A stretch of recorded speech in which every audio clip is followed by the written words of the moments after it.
নিজের আঙিনায়, নিজের বাগানে, শখের বাগান, সেখান থেকে ছোট্ট একটা ফল পেড়ে খাবার মধ্যে যে একটা আনন্দ লুকিয়ে আছে, তা সত্যি মানে ভাষায় প্রকাশ করতে পারবো না। অ্যাকচুয়ালি কমার্শিয়ালের জন্য তো নয়, শখের জন্য করি, আর শখের কোনো মূল্য হয় না। আসসালামু আলাইকুম, আমার আরেকটি গার্ডেন ভিডিওতে আপনাদের স্বাগত। আপনাদের অনেকেই আমাকে রিকোয়েস্ট করেছেন আমার গ্রিন হাউসের আপডেটটা কি সেটা দেখানোর জন্য। সো এই কারণে এই ভিডিওটা স্পেশালি শুধু আপনাদের জন্য।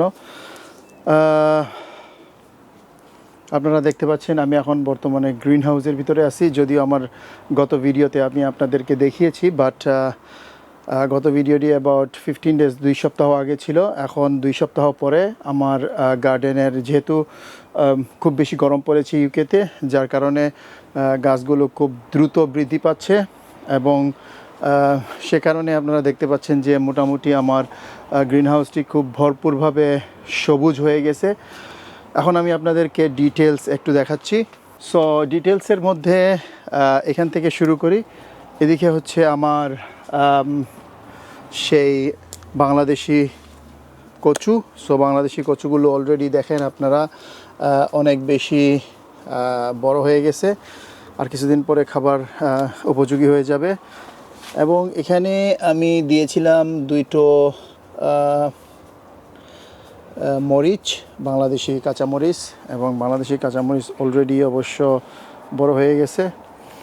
আর এদিকে দিয়েছি আমি বাংলাদেশি শসার মধ্যে অলরেডি ফুল এবং কয়েকটা শসাও চলে আসছে। আপনারা দেখতে পাচ্ছেন এই যে আমার শসা এখানে। সো অলরেডি শসা হয়ে গেছে 2টা এবং আরও প্রচুর আসতেছে মাশাআল্লাহ। আই থিঙ্ক এই বছর প্রচুর ফলন আশা করছি আমি। অনেকগুলো গাছ দিয়েছি এখানে। তারপরে হচ্ছে এখানে আমার টমেটোর গাছগুলো দেখতে পাচ্ছেন আপনারা অনেক বেশি বড় হয়ে যাচ্ছে এবং মাশাআল্লাহ এর গ্রোথটা অনেক ভালো। এই 2টো গাছ আমি শুধু গ্রিন হাউসে দিয়েছি কারণ আমার মেইন টমেটোর বেডটা হচ্ছে বাহিরে। এই 2টো আমি শুধু পরীক্ষার জন্য দিয়েছি যে কীরকম ফল আসে। এরপরে হচ্ছে আমার বাংলাদেশি করলা। আপনারা দেখতে পাচ্ছেন অলরেডি করলা এখানে ধরে গেছে, খাবার উপযোগী হয়ে গেছে। এখানে একটা আছে আর আরও কয়েকটা আছে ভিতরের দিকে এবং প্রচুর ফুল, এই যে প্রচুর ফুল আসতেছে।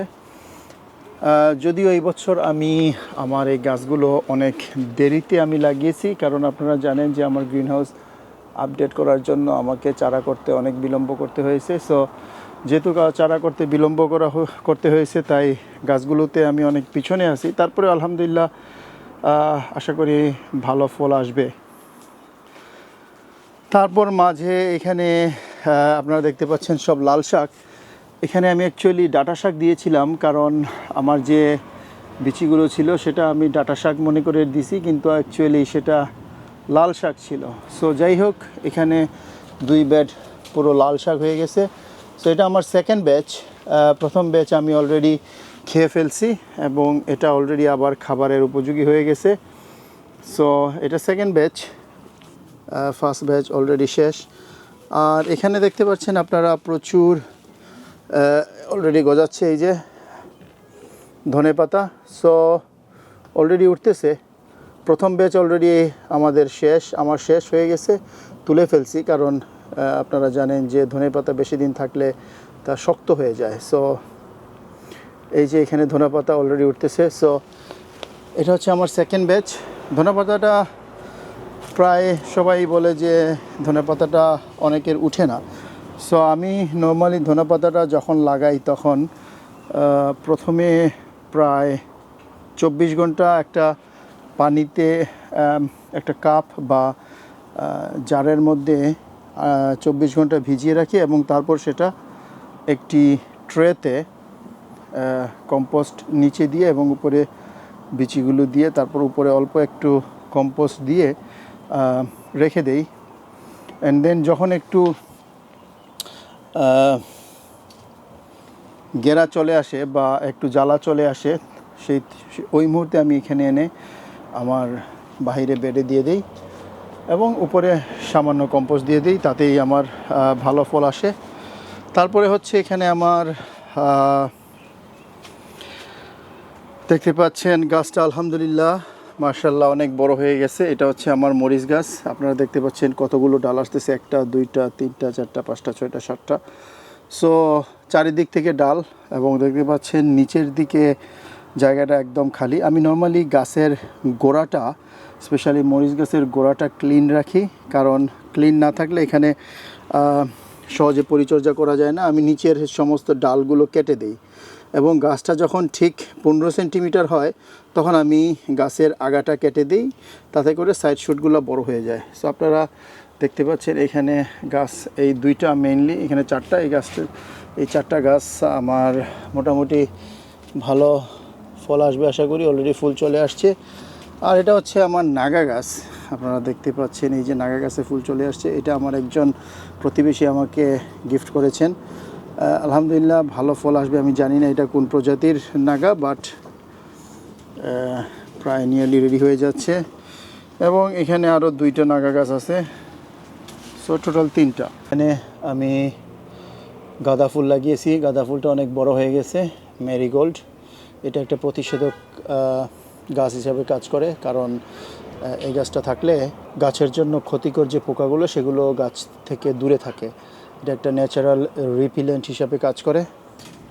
আর এখানে হচ্ছে আমার একটা লেবু গাছ, বাংলাদেশি লেবু গাছ, খুব ঘ্রাণওয়ালা লেবু, জারা লেবু নয়, কারণ জারা লেবুতে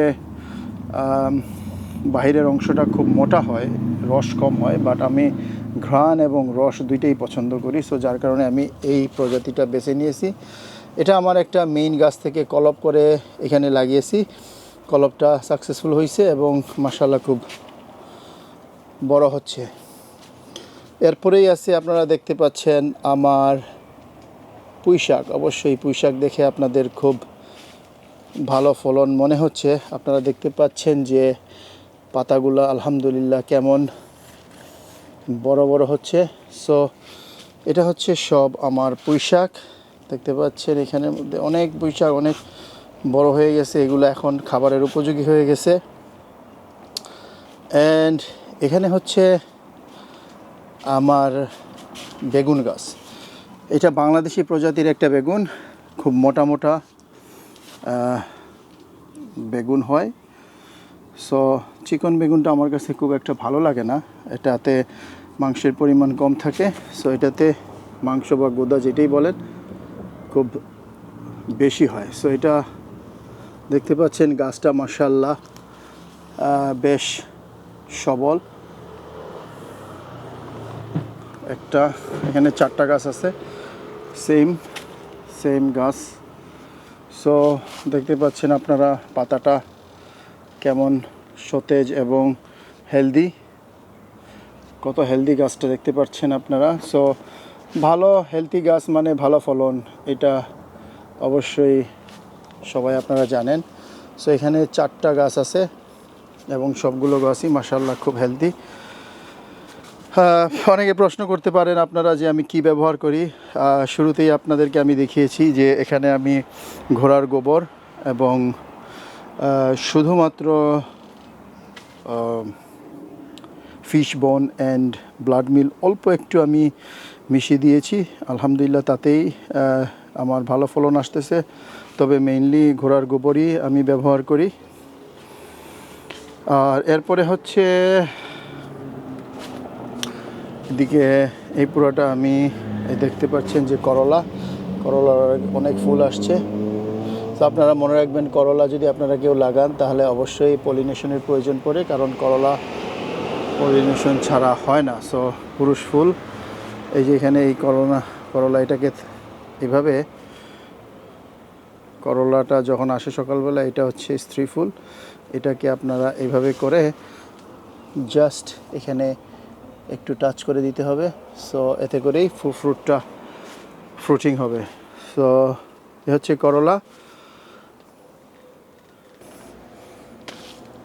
এখানে একটা ফুল দিয়েছি শুধু মৌমাছিকে অ্যাট্রাক্ট করার জন্য। এবার আমি আপনাদের বাহিরের অংশটা দেখাবো। আমার দরজার মুখে এরকম একটা সুন্দর গোলাপ ফুলের চারা লাগিয়েছি। আপনারা দেখতে পাচ্ছেন অনেক ফুল আসছে। সো গোলাপ ফুল, এই হচ্ছে আমার বাসার ফ্রন্ট, আমার গাড়ি পার্কিং করা। সো ড্রাইভওয়ে, এবং ড্রাইভওয়ের ঠিক এই পাশটা ড্রাইভওয়ে ছিল, কিন্তু আমি এটাকে গার্ডেনে রূপান্তর করেছি, কারণ আমি গার্ডেনটা অনেক বেশি পছন্দ করি। এখানে আমার আরেকটা লেবু গাছ আছে, অনেক বছর ধরে এটাকে লালন পালন করতেছি, কিন্তু কোনো ফল আসার নিয়ম নেই, কোনো নাম নেই। সো তারপরেও ফেলে দিতে কষ্ট হয়। এই বছর আবার নতুন রিপোর্টিং করলাম, দেখি এই বছর ভালো কিছু একটা আশা করতে পারি কি না। যদি ভালো ফলন না হয় তাহলে আগামী বছর হয়তো বা এটাকে রিড অফ করতে হবে।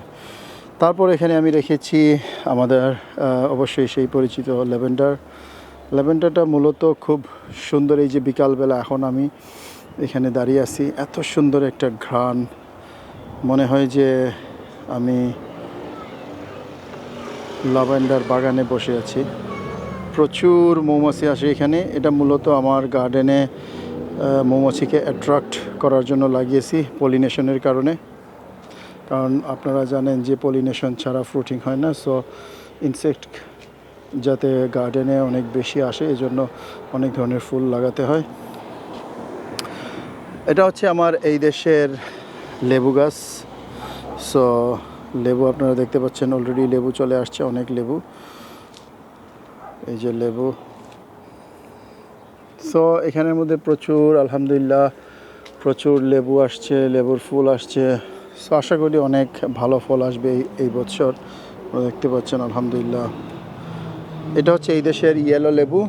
সো এরপরে হচ্ছে আমার যে মেইন লেবু গাছ, যেটা হচ্ছে অনেক কষ্ট করে আমি বাংলাদেশ থেকে নিয়ে আসছিলাম, এনে আজকে 3-4 বছর ধরে আমি গাছটা লালন পালন করতেছি। তো গাছটা অনেক ছোট ছিল, খুব বেশি ছোট ছিল। আজকে 3-4 বছর ধরে আমি এটাকে লালন পালন করতেছি। গত বছর আমাকে বেশ 4-5টা ফ্রুট দিয়েছে। এবছর দেখতেছি অনেক ফ্রুট আসতেছে। সো আশা করি এবছর অনেক বেশি ফলন আশা করি, বা অনেক বেশি ফলন পেতে পারি। আপনারা দেখতে পাচ্ছেন অনেক ফুল আসছে। বড় একটা পটে দিয়েছি যাতে রুটিং সিস্টেমটা জট না লাগে। সো আলহামদুলিল্লাহ, এখানে অনেকে আমাকে প্রশ্ন করে যে আমি লেবু গাছে কি ব্যবহার করি। লেবু গাছে শুধু আমি ফিশ ব্লাড অ্যান্ড বোন এই সারটা ব্যবহার করি, কারণ আমি অর্গানিক গার্ডেনে বিশ্বাসী, আমি কোনো কেমিক্যাল ব্যবহার করি না। অনেকে tomato fertiliser, tomato liquid fertiliser এগুলো ব্যবহার করে, তবে এগুলো অ্যাকচুয়ালি মূলত অর্গানিক না। অনেকেই অর্গানিক বলে চালিয়ে দেয়, বাট অ্যাকচুয়ালি অর্গানিক না, ওটা হচ্ছে কেমিক্যালের সংমিশ্রণে ওই মিশ্রণটা বানানো হয়। সো লিকুইড টমেটো ফার্টিলাইজার বা ওই ধরনের লিকুইডগুলো অ্যাকচুয়ালি কেমিক্যালস। সো আমি সবসময় অর্গানিক স্টাফ ব্যবহার করি, সিউইড অথবা ফ্রুট ফিশ বোন অ্যান্ড ব্লাড, যেটা হচ্ছে মাছের রক্ত বা মাছের কাটাকুটা বা হাড়ের গুঁড়ো অংশগুলো। সো এগুলো পুরোপুরি অর্গানিক।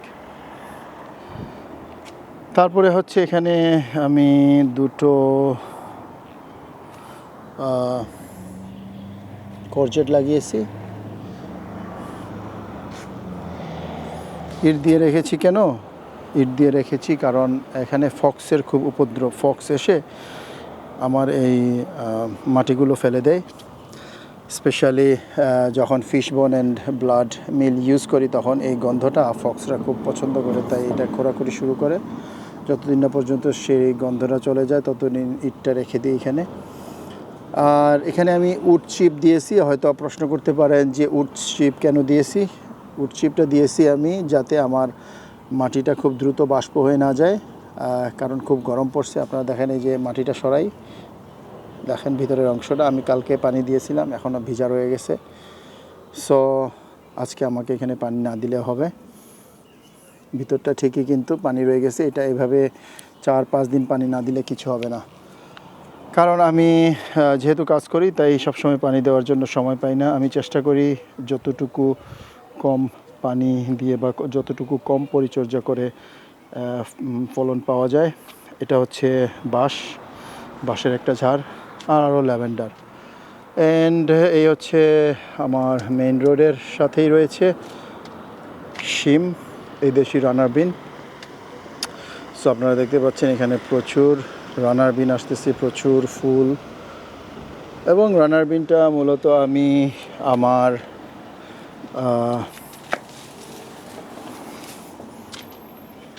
গার্ডেন বেডের মধ্যে দিয়ে দিয়েছি। আরেকটা জিনিস বলে রাখি, আমি অ্যাকচুয়ালি কন্টেইনার গার্ডেনটা খুব একটা পছন্দ করি না, কারণ অনেক বেশি মেনটেনেন্স করতে হয় কন্টেইনার গার্ডেনিংয়ে। কারণ প্রতি বছর মাটিটাকে চেঞ্জ করতে হয়, তারপরে সেটাকে আবার নতুন মাটিতে মিশ্রণ করে অনেক যত্ন করতে হয়। আমি যত কম যত্ন করে বেশি ফলন পেতে পারি সেই চিন্তাধারাই সবচেয়ে বেশি করি। সো সরাসরি মাটিতে রোপণ করাটা আমি মনে করি সবচেয়ে ভালো, কারণ এতে খাটুনি কম। যেহেতু বিদেশ বাড়ি খাটুনি অনেক বেশি। যদি কারো জায়গা থাকে তাহলে অবশ্যই গার্ডেনের মধ্যে মাটিতে করা ভালো, বাট যদি কোনো অপশন না থাকলে তাহলে তো অবশ্যই কন্টেইনার গার্ডেনিং বেছে নিতে হবে। সে হচ্ছে প্রচুর ফুল, এটা এই দেশি রানার বিনস। সরাসরি আমি বেডে দিয়ে দিয়েছি, এবং বেডে অ্যাজ ইউজুয়াল আমি ঘোড়ার কম্পোস্ট ইউজ করছি, ঘোড়ার গোবর। এই পাশে আমি দিয়েছি, দেখতে পাচ্ছেন যে ছোট ছোট চারা জন্মাচ্ছে। এটা হচ্ছে স্প্রিং অনিয়ন, সালাদের জন্য বা ছোট কোনো তরকারির জন্য স্প্রিং অনিয়ন। সেটা হচ্ছে স্প্রিং অনিয়ন। এখানে আমি লাগিয়েছি পাক চই, চাইনিজ একটা ভেজিটেবল, এখনও গজায়নি। আর এই পাশে আমি লাগিয়েছি, দেখতে পাচ্ছেন যে এটা হচ্ছে মূলা শাক। এই পুরোটা মূলা শাক, অলরেডি এক ব্যাচ খেয়ে ফেলছি আমরা, একটা সেকেন্ড ব্যাচ। হ্যাঁ, এটা হচ্ছে শিম, এবং শিম এখানে কিছু একটা হয়েছে, কোনো সমস্যা হয়েছে, একটা দুইটা গাছ মরে গেছে। আর এটা হচ্ছে নাস্ট্রিয়াম, একটা ফুলের গাছ। এটা হচ্ছে অ্যাকচুয়ালি স্যাক্রিফিশিয়াল গাছ হিসাবে আমি লাগিয়েছি, কারণ আপনারা সবাই জানেন যে শিমের মধ্যে প্রচুর কালো কালো ছোটো ছোটো পোকা অ্যাটাক করে। সো এটা হচ্ছে এই পোকাটা এই গাছটাকে সবচেয়ে বেশি অ্যাটাক করে, বা এটা ওদের জন্য খুব বেশি অ্যাট্রাকটিভ। সো শিমের গাছের সাথে যদি এই নাস্ট্রিয়াম গাছটা লাগানো হয় তাহলে কি হয়, ওই কালো পোকাটা শিমের গাছ ছেড়ে প্রথমে ওরা এই গাছটাতে অ্যাটাক করে, যাতে করে আপনার শিমের গাছটা সেফ হয়ে যায়। সো এখানে দেখতে পাচ্ছেন যে আমার অনেকগুলো নাস্ট্রিয়াম গাছের পাতা অলরেডি মরে গেছে, কারণ ওই ওই কালো কালো পোকাগুলো এই গাছটিতে অ্যাটাক করছে, এবং যার কারণে এই পাতাগুলো মরে গেছে। কিন্তু আপনারা দেখেন, আলহামদুলিল্লাহ আমার শিমের গাছটা একদম সতেজ। এটা হচ্ছে বাংলাদেশি শিম, ফুল আসছে দেখেন, এটা হচ্ছে শিম, বাংলাদেশি শিম, একদম সতেজ সবুজ, কোনো পোকার উপদ্রব নেই এখানে, একদম ক্লিন অ্যান্ড ক্লিয়ার। আপনারা দেখলে বুঝতে পারবেন। এই যে দেখেন, এটা হচ্ছে বাংলাদেশি আমাদের সেই চ্যাপ্টা চ্যাপ্টা বড় বড় শিমগুলা। কিছু শিম অবশ্যই এখানে আসছে। এই হচ্ছে সেই, দেখতে পাচ্ছেন যে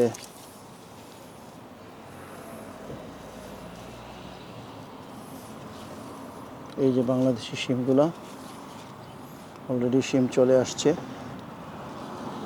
সো এই যে দেখেন, এটা হচ্ছে পুরোটা, এই যে এখানে কিছু দুই একটা পোকা অ্যাটাক করছিল, চলে গেছে। সো এটা হচ্ছে আমাদের বাংলাদেশি শিম। এই যে দেখেন, এখানে একটা নাস্ট্রিয়াম লাগাইছি, গাছের পাতাগুলো দেখছেন আপনারা, এই যে দেখেন, আপনাদেরকে দেখাই গাছের পাতার মধ্যে ছোট্ট ছোট্ট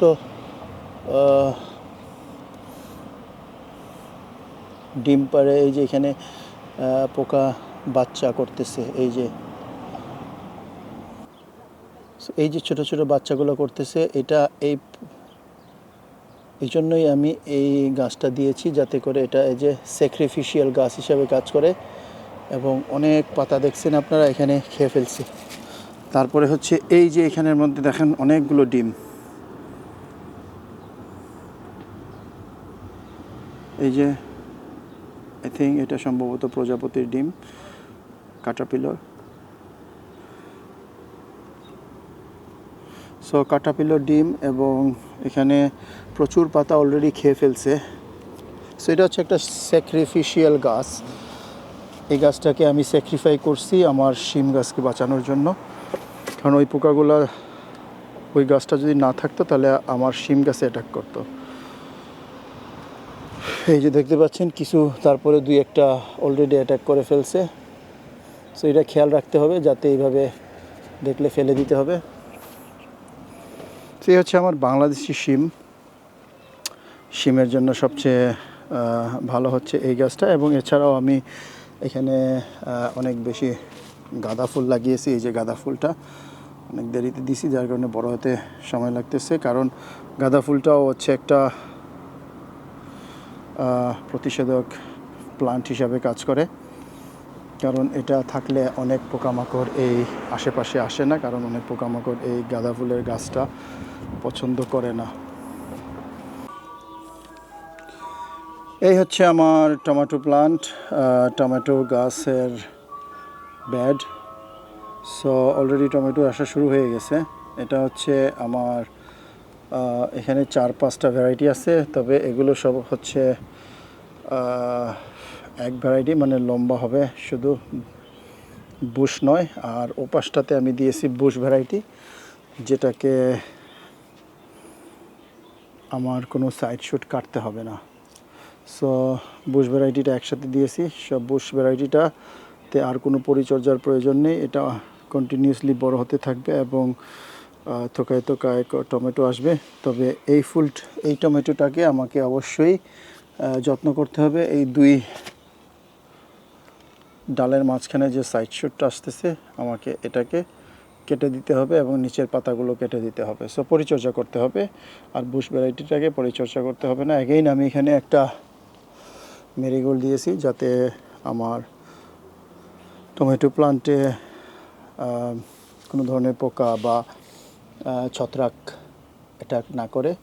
এটা একটা ন্যাচারাল রিপিলেন্ট হিসাবে কাজ করে।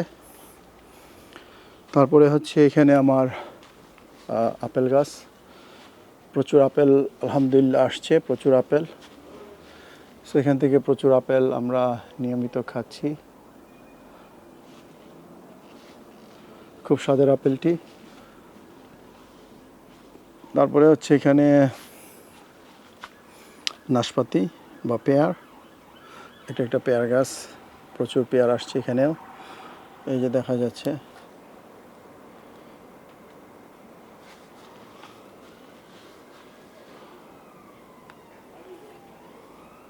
এই যে প্রচুর পেয়ার আসছে।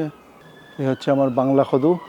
সো আপনারা দেখতে পাচ্ছেন আমার বাংলা কদুর গাছটি অলরেডি কদু ধরে গেছে। এই যে এটা হচ্ছে আমার বাংলা কদু।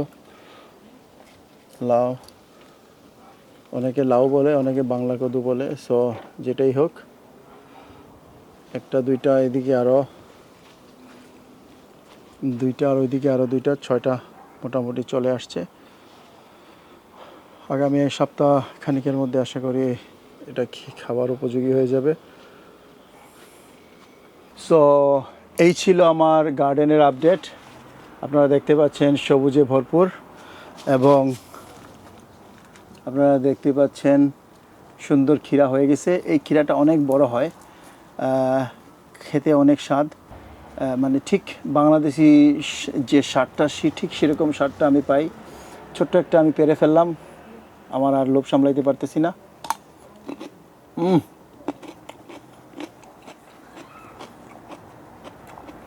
এটা অনেক বড় হয়, স্বাদে, গন্ধে, টেস্টে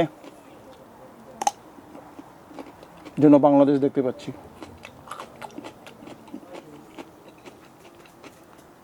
নিজের আঙিনায়, নিজের বাগানে, শখের বাগান,